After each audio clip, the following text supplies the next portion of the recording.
It's that type of month again, ladies and gentlemen. The global major update number 61. We'll be getting Roland and Precia. I'm gonna straight up tell you guys that you can easily skip this banner because of what we're getting next month, and the month after that, and possibly even the month after that one. Both of these characters are good, but not like anything crazy good. But if you want to summon for them just because you like them or find them interesting, then go for it. It's all about how you guys like to enjoy the game. So let's go ahead and talk about Precia. She's a pretty strong physical attacker that's pretty easy to use that revolves around a unique mechanic. She's part of the protagonist, princess, and mythical faction. Her talent increases her attack and defense in battle, and at the end of her turn, she can choose between two options. One of them is Time Trend that reduces the duration of her debuffs, buffs, and cooldown by one turn after taking action. The second is Time Condensation, that is pretty much the opposite. Also, after taking action, if she's in a danger zone, she gets Divine Amber, which gives her a revive effect for one turn, and can trigger again after 3 turns. I would advise taking advantage of that revive very carefully, since it takes a while for it to get it back. With this mechanic, she's going to be very consistent in the damage department since she has good control over it and everything else that's on her. For bonds, she will need Lana and Leon. Nice of them to not include her banner mate. How generous of them.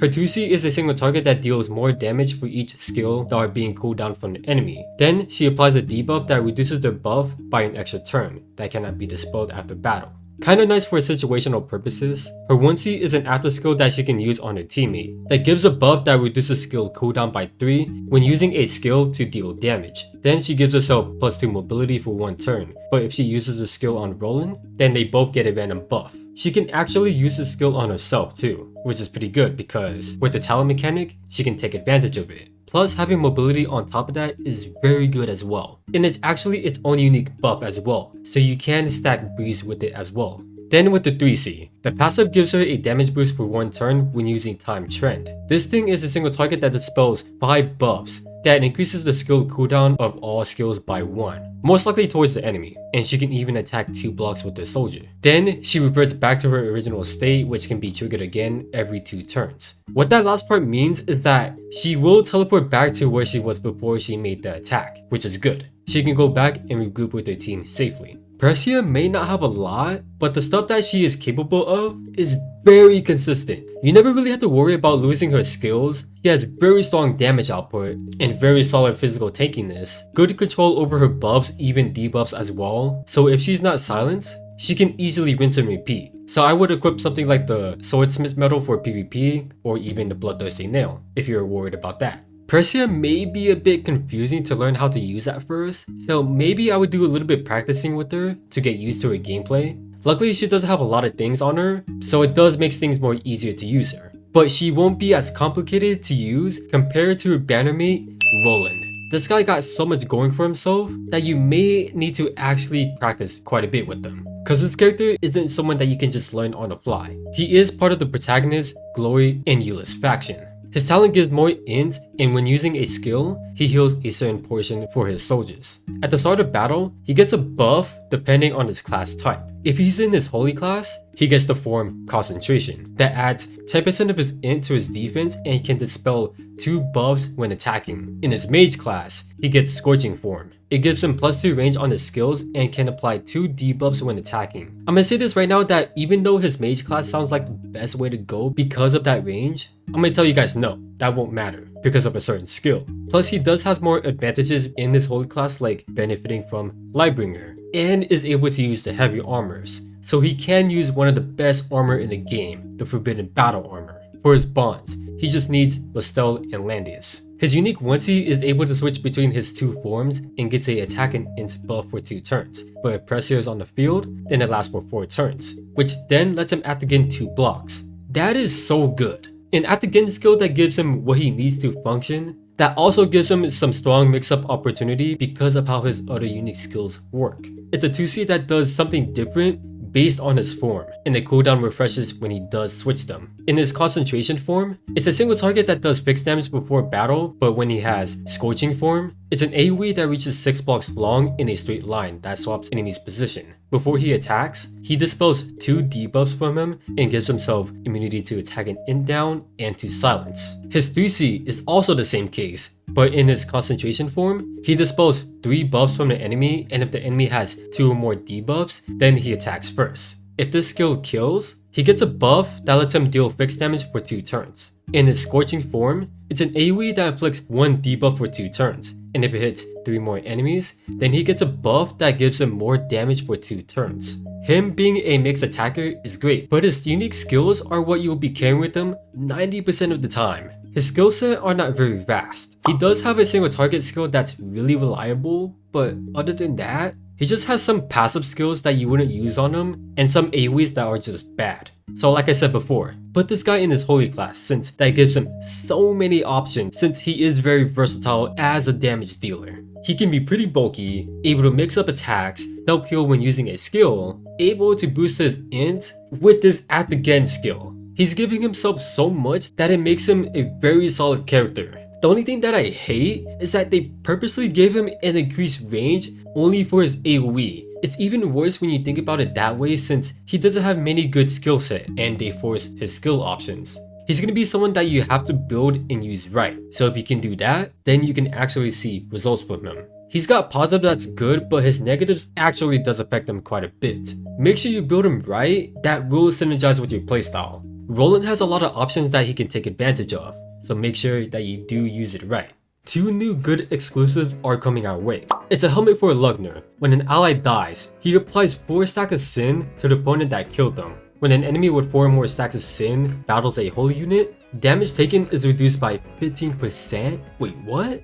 Yeah, cause with the Sin translation, I thought it was just for Lugner. And I remember that one of you guys actually told me what it was. I'm just amazed and kinda scared at the same time. This just makes holy teams more stupidly tanky. And since Lugner is able to do his stacking so easily, I don't think it would be even difficult to get it at all. The other one is Julian's helmet. If the enemy HP is below 100%, his soldier range increases. When using a skill, he has a 20% chance to act again with a 2-turn cooldown. This is a must-have for Julian. He's an offensive character that craves for blood. Not to mention that he can do tons of damage even without a buff because of the way how his talent works. As long as you get them below a certain HP percentage, he does something like 40% increased damage. So yeah, very good. Both of these are very good. The casting skills in this update are also pretty good. First is Rainforce that gives him 2 extra talent stacks after he acts again and loses his stacks, which means he has an easier time to act again more frequently. The second is Epsilon, that gives him more crit damage, and when his barrier breaks, he gets a damage increase buff. I feel like it's so rare of him not critting anything. So it's insane how much more damage potential they were willing to give him, which is quite a lot I would say too, since he's already able to one-shot most of the time. Third is for Betty. They only gave her more attack and defense plus talent span range, which isn't incredibly useful. Like, it's something nice, yeah, but this one just feels lazy. It's not a lot compared to what we're already seeing. The fourth and final one is for Angelica. When she uses a skill on her team, there's a 50% chance to give them an extra buff. I used to thought it makes her buff last an extra turn, but it's still very good nonetheless. With the banners, some interesting ones that some of you guys might be looking forward to is a raid up for Polly and the Destiny banner with McLean. Both are PvP characters if you're looking forward to them, otherwise you can skip it. For the content we'll be getting, the Forbidden Battleground, apparently Dimensional Expedition is supposed to come back, but in the future, we are getting a new DE, so Long Games decided to change it up. I'm not sure, but either this could be our last one, or we may not get one at all, until the new said DE. This Macho Lotto thingy for some rewards, we may get it back, we may not. You know how Global is, changing stuff up for us. More Ragnarok challenge stages, another chapter for Interstellar is unlocked, the Magic Tower PvP event that should appear on the 3rd week. A login event. Oh, there's also a confession for Grenchiel. I don't know how that looks like, but I know how some of you guys are. Don't worry, I got you guys. Yeah, that's right. I see some of you guys blushing behind your screens. Then we have a new battle pass system introduced to us. It's pretty much the same idea with the other games that has something like this. You do missions, and when you complete them, you collect it for XP to level up in the battle pass. It only goes up to level 10 that you can collect rewards as you keep on leveling up. The top are stuff that you can get for free. The bottom section are just stuff that you can only get by buying the actual battle pass. There's another section to this that you can get more stuff as long as you have the right currency. But the way that I only know how to get them is by using real money, which is a huge red flag. Yeah, I know, especially when it comes to the equipment. Yes, that's right. There are going to be new equipments hide behind this battle pass. The weapon that you can get from it gives more attack and defense when you have a faction buff effect, which is horrible. The armor that you see here, HP and defense should be at 5% when at max upgrade. When in battle, if your skill is higher, you have a 30% chance to reduce damage taken. Now that effect is good, but it's going to be hard to be very confident about it. There's not many ways to increase your skill, and even if you could, it's not really guaranteed. I depend on something that you know it can make happen, like the last rites and maybe even the Urza legend as well. I would say only give this to characters who have a high skill, like assassins. Otherwise, you can make this a secondary best option. I say assassin because those class type have a very high skill stat compared to any of the other classes. The helmet gives more skill and normal attack damage for one turn, when healing an ally when your HP is 80% or higher. I used to thought it gives more attack rather than normal attack, which is pretty weird. The skill damage is still pretty nice. I was just not expecting the other one. Like yeah, it's something that does happen, but it's not that valuable. It's not bad. Like, I'm leaning towards this being a second best option, but it's not like you're not gonna see people running it, cause you might.